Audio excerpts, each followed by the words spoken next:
Hello guys, welcome back to new video. एक बहुत ही बढ़िया अपडेट है और बहुत ही गुड न्यूज़ है कॉलेज स्टूडेंट्स के लिए। जो बच्चे भी अभी कॉलेज में है तो उनके लिए बहुत ही बढ़िया अपॉर्चुनिटी है ये। आईआईटी कानपुर की तरफ से जो है आपको इंटर्नशिप करने का मौका मिल रहा है। ये इंटर्नशिप आपको पैसा भी देगी। तो क्या है भाई, ये पूरा का पूरा मामला जो है पूरी डिटेल में देखने वाले हैं। सब कुछ एलिजिबिलिटी क्राइटेरिया कौन कौन से बच्चों के लिए, सब कुछ जो है पूरी डिटेल में देखने वाले में। तो वीडियो को मैं जो है लास्ट तक बने रहना और वीडियो को तो लाइक कर दो सबसे पहले, और चैनल पर अगर पहली बार है चैनल को सब्सक्राइब कर दो। तो भाई ये जो नोटिफिकेशन है सर्ज की तरफ से आईआईटी कानपुर में आपको इंटर्नशिप करने का मौका मिल रहा है। तो देख सकते हैं सबसे पहले कि जी ये जो इंटर्नशिप है वो कब से कब तक होने वाली है। तो बेसिकली क्या सर्च का मतलब क्या होता है, under the students undergraduate research graduate excellence programme. ठीक है, तो जिसमें क्या है कि आपको इंटर्नशिप जो है रिसर्च वर्क करने का मौका मिलता है। तो ये जो इंटर्नशिप है ये 13 मई से होने वाला है और 14 जुलाई तक होने वाला है। तो लगभग ये जो है 13 से 14 हफ्तों का इंटर्नशिप होता है। पिछले साल भी ये इंटर्नशिप आया था और काफ़ी बच्चे इसमें जो है सेलेक्ट हुए थे, और इस साल भी जो इंटर्नशिप आया है। ठीक है, तो इसमें आपको जो है लगभग इंटर्नशिप के लिए 12,500 का स्टाइपेंड भी मिलने वाला है। तो इसकी डिटेल हम आगे चल के देखने वाले हैं कि कौन सी कैटेगरी में आपको कितना पैसा मिलने वाला है। ठीक है, तो इसकी नोटिफिकेशन जो है जारी हो चुकी है और आपको जो है जल्दी से इसमें अप्लाई करना है। तो अब एक बार देखते हैं कि इसमें जो है कौन कौन से बच्चे एलिजिबल है। ठीक है, तो इसमें क्या सीन है कि जो अदर कंट्रीज के बच्चे भी एलिजिबल है, नॉन आईआईटी स्टूडेंट्स भी एलिजिबल है, मतलब कि जो आईआईटी कानपुर के जो स्टूडेंट्स नहीं है वो भी एलिजिबल है, और जो आईआईटी कानपुर के स्टूडेंट्स है वो भी एलिजिबल है। बेसिकली उनको तो होना ही एलिजिबल। तो देख सकते हो 3 कैटेगरी है, IIT Kanpur, non IIT Kanpur और फॉर अदर कंट्रीज ऑल्सो। तो अब इसमें कौन कौन से जो स्ट्रीम के बच्चे एलिजिबल है, तो जैसा कि देख सकते हो कि ये सबसे पहला क्या है कि अदर कंट्रीज। तो हम अभी अदर कंट्रीज का स्किप करते हैं क्योंकि हमारे जो मेरी वीडियो है वो अदर कंट्रीज के बच्चे नहीं देखते हैं, सिर्फ इंडियन स्टूडेंट्स देखते हैं। तो उनके लिए बात करते हैं। Search for non IIT Kanpur students, मतलब कि ये उन कॉलेज बच्चों के लिए है जो आईआईटी कानपुर से नहीं है। ठीक है, तो एलिजिबिलिटी क्राइटेरिया क्या रहने वाली है आपके लिए, B tech, BE, B arch और बीएस।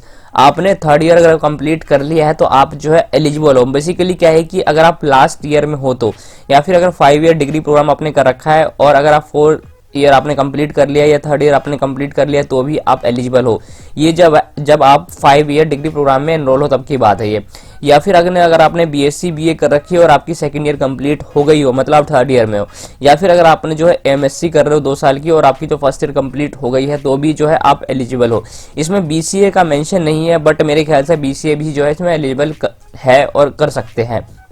तो interested students need to complete the online application form. अब आपको क्या क्या चाहिए इसमें अप्लाई करने के लिए। ठीक है, तो सबसे पहले देखो इसमें चाहिए रीसेंट पासपोर्ट साइज फोटोग्राफ, बहुत इजी चीज है। Single sign PDF format.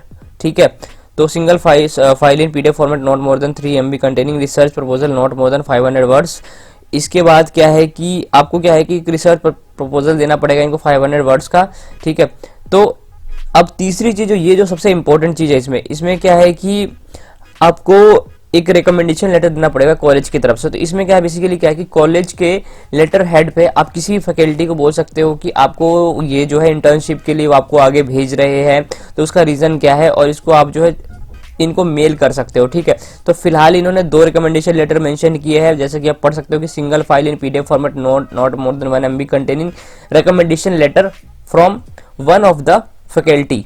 ठीक है, who belongs to the applicant's institute. तो आप ये किसी भी कॉलेज को, एक प्रोफेसर को बोल सकते हो, मेंटर को बोल सकते हो कि तुम्हारे लिए जो है एक ये रिकमेंडेशन लेटर लिख के दे। ठीक है, तो अभी फिलहाल 2 है, लेकिन इन्होंने बोला है कि क्या पता 1 हो जाए ये रिकमेंडेशन लेटर जो है। अब ये search for IIT Kanpur students के लिए है, तो ऑलमोस्ट सिमिलर यहाँ पे देख सकते हो। ठीक है, तो अब देखते हैं कि आपको जो स्टाइपेंड है वो किस बेसिस पे मिलने वाला है। ठीक है, तो आपको जो स्टाइपेंड मिलेगा वो मिलेगा आपको, बेसिकली इसकी भी कैटेगरी है कि आप कौन सी कैटेगरी में सिलेक्ट होते हो, तो उस हिसाब से जो है आपको स्टाइपेंड मिलने वाला है।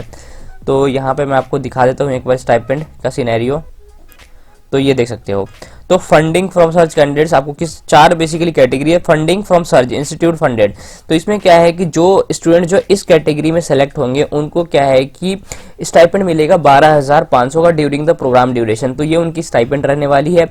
Second category funding from IIT Kanpur project, ठीक है। Participated selected under this category will have an opportunity to work on projects which will be funded by the faculty members of IIT Kanpur, ठीक है।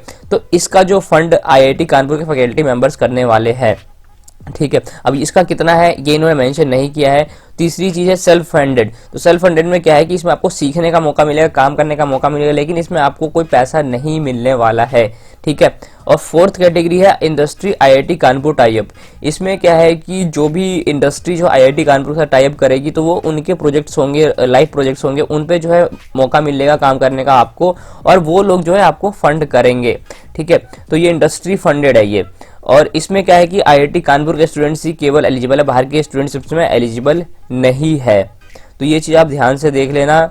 और बात कर लेते हैं हम नोटिफिकेशन की इंपॉर्टेंट डेट्स की। तो सबसे पहले क्या है कि ऑनलाइन एप्लीकेशन फॉर्म 10 जनवरी से शुरू हो रहा है, मतलब कि कल से जो है ये शुरू हो रहा है, और क्लोजिंग जो है Feb 2 हो रहा है, मतलब आपके पास जो है ज्यादा टाइम नहीं है, मुश्किल से जो है 20 दिन का टाइम है। और जो फीस होने वाली है आपकी नॉमिनल फी है 500 रुपए की फीस है नॉन आईआईटी कानपुर स्टूडेंट्स के लिए, ठीक है। तो अगर आप जो है मतलब आईआईटी कानपुर के स्टूडेंट्स नहीं है तो आपको जो 500 का नॉन रिफंडेबल फी देना पड़ेगा। और उसके बाद क्या है कि आपको ये पेमेंट करके और सारी एप्लीकेशन फॉर्म्स वगैरह भर के सबमिट कर देनी है। तो चांसेस क्या है कि आप जो है इसमें सेलेक्ट हो जाओगे, अगर आपका सब कुछ जो है सही रहता है, आपका रिकमेंडेशन लेटर सही रहता है, तो आप जो है इसमें सेलेक्ट हो जाओगे और आपकी इंटर्नशिप जो है शुरू हो जाएगी। तो ये इंटर्नशिप क्या है बेसिकली कि आपको समर इंटर्नशिप है, क्योंकि मई में शुरू होने वाली है आपकी, मई से जुलाई में शुरू होने वाली है। तो बहुत ही बढ़िया मौका है आपके लिए। अगर आप किसी जॉब वगैरह में जाते हो या कहीं भी जाते हो, तो अगर आप दिखाते हो कि भाई मैंने आईआईटी कानपुर से जो है इंटर्नशिप कर रखी है, तो आपके रिज्यूमे में या आपके पर्सनल ग्रोथ के लिए काफी वेटेज डालता है ये चीज। तो इस चीज को ध्यान रखना, इस चीज को मिस मत करना। मौका अगर आपको मिलता है तो जरूर करना है इस चीज को, ठीक है। तो अगर आपको कुछ और डिटेल चाहिए या कुछ और डाउट है तो आप मुझे नीचे कमेंट बॉक्स में कमेंट कर सकते हो, मैं जो आपको वहां रिप्लाई करूंगा। तो वीडियो को लाइक कर देना, चैनल को सब्सक्राइब कर देना। मिलते हैं अगली वीडियो में कुछ और बढ़िया इन्फॉर्मेशन के साथ, तब तक के लिए बाय बाय।